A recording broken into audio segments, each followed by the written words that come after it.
Hi there everyone, this is your friend Jake, and then in this tutorial video guys, I will teach you on how to create a sum in product program using PERL programming language. Before we continue, thank you so much to all my subscribers in my channel. If you are new with my channel and then you like this video, kindly click the like button. Don't forget to comment, share, and please support my channel by subscribing. So let's get started.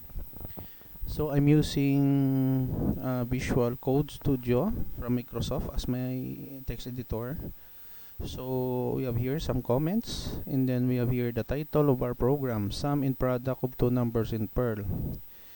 In this portion of our code, we are asking the user to give first and second value.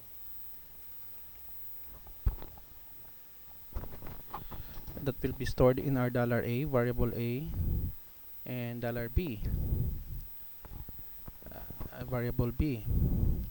So we have here compute the sum in product. So $sum, open and close parentheses, $A plus $B, $product equals $A multiply by $B for product, and then we have here the display. So the sum of $A and $B is $sum. The product of $A and $B is $product. End of program. Now let us run the code in the terminal command window in our Visual Studio Code.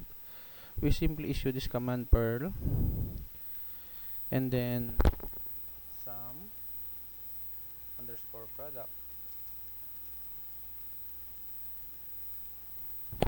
dot PL, and then press the enter key.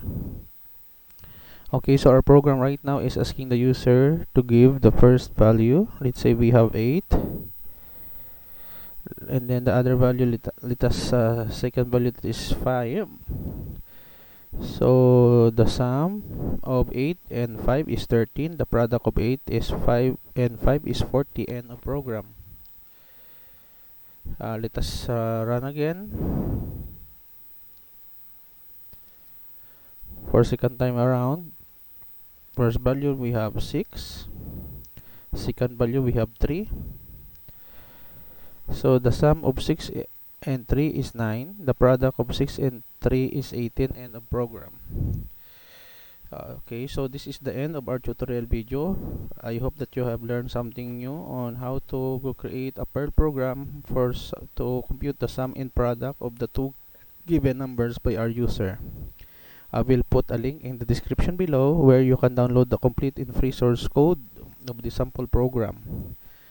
And then if you like this video, please hit the like button, share, and please subscribe to my channel if you haven't subscribed yet. So see you in the next video tutorial guys. This is your friend Jake saying bye bye for now.